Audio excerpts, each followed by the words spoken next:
Hello everybody, good day to you all. Today I'm talking about the Orville, season number 2, episode number 3, Home. The episode directed by John Kazor, and here we have a situation going on. It starts off pretty normal, pretty fun, kind of silly. It's almost the context between Lieutenant Laura Catan and Isaac. They're going at it. People have their bets. They're going to find out who wins. Some people bet on Laura, some people bet on Isaac, and so they have they're arm wrestling. Everything's going good until it does not, because Alara's arm breaks in the process and she loses. And she's freaking out about this because she says, well, my arm break. My bones don't break. My bones are pretty strong. I'm not like you. I'm a very strong person. And sometimes you forget just how strong Alora is because she's so small and so tiny. She's so cute. And you forget just how powerful she is because she comes from a planet where there's got heavy gravity. Now, a regular person like us, we will be crushed flat on that planet. But her people learn how to survive there. They're strong there. And to them, it's just a regular day. So she goes to the doctor to get checked out, and it turns out because she hasn't been on the planet for so long, her body is starting to change to adjust to the environment that she's in, and her bones are getting weaker, where she's starting to become more like a human. It's just freaking her out. So she has to go home to get this fixed out. Just to spend some time at home, spend some time with her family, and then that eventually her bones will get strong again, and then she get her strength back, and she can go back to the ship and live her rest of her life. And that's what you think is going to happen. Well, things did not go according to plan, because when she gets back home, you find out her relationship she has with her father, and it's not really a good one because she wasn't as smart as her sister is, and as well in the sciences where he wanted her to go into. But she became an officer and working for and so they don't even like that much. So they're not really as proud of her. They don't know all the amazing things she has done as her job and what the things she has done. They don't see that, or they see her as somebody who wasn't good enough, and so it's just really messed up family stuff. But through the process of trying to get her strength back and trying to heal, they come across this couple who tells them that somebody broke into their house, and then things just go plain but crazy from there. This episode gets dark, really dark.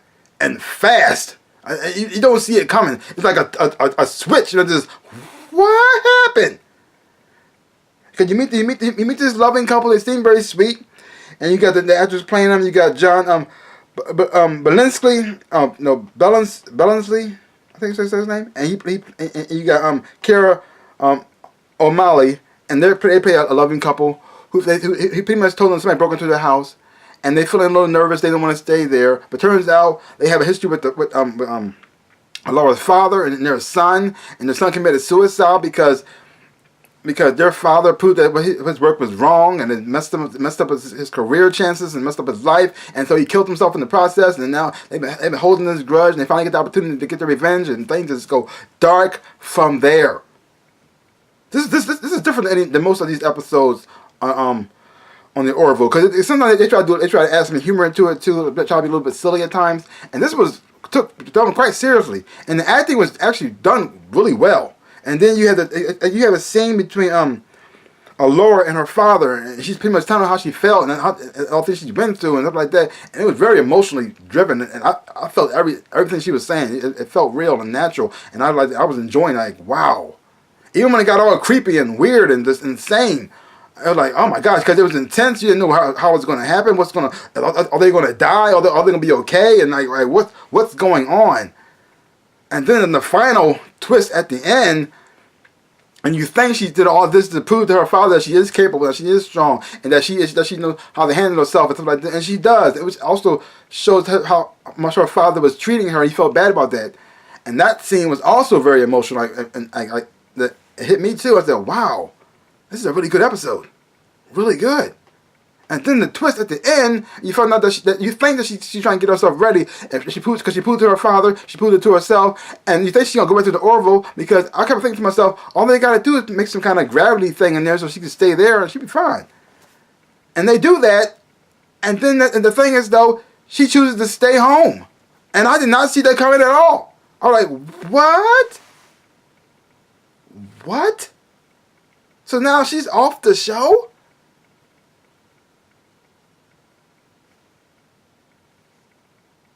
but it had a sweet ending, and the ending with her giving him the jar of pickles, because in the beginning of in the first season, he kept saying, "Open the jar of pickles for me, open the jar of pickles for me." That was the thing he used to say to her when he couldn't get into something and he needed her strength. But it was like, oh man, I hate to see the character go. I actually liked her. Wow. That's one thing about you, when you get attached to characters, you don't want to see them die, and you don't want to see them leave.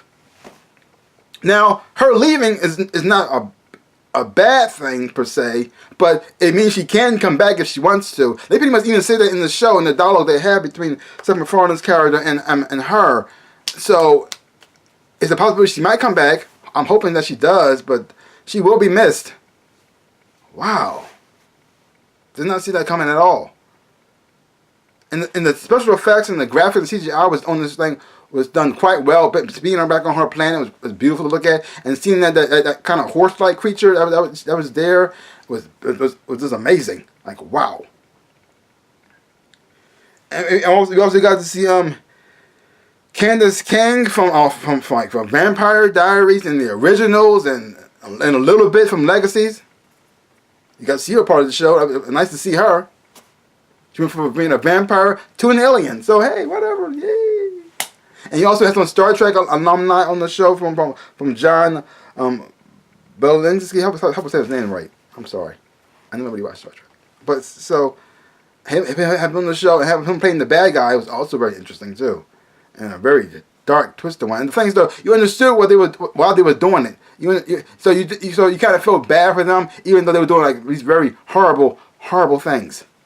Overall, great episode. Really enjoyed it a whole lot. Leave your comments down below. Let me know what you thought about this episode of the Orville. If you haven't been watching it, check it out for yourself. Don't take my word for it. Hopefully, when you watch it, you will enjoy it. Have fun watching it too. So give my channel a big old like, hit the thumbs up, shaboop, and subscribe to my channel and share.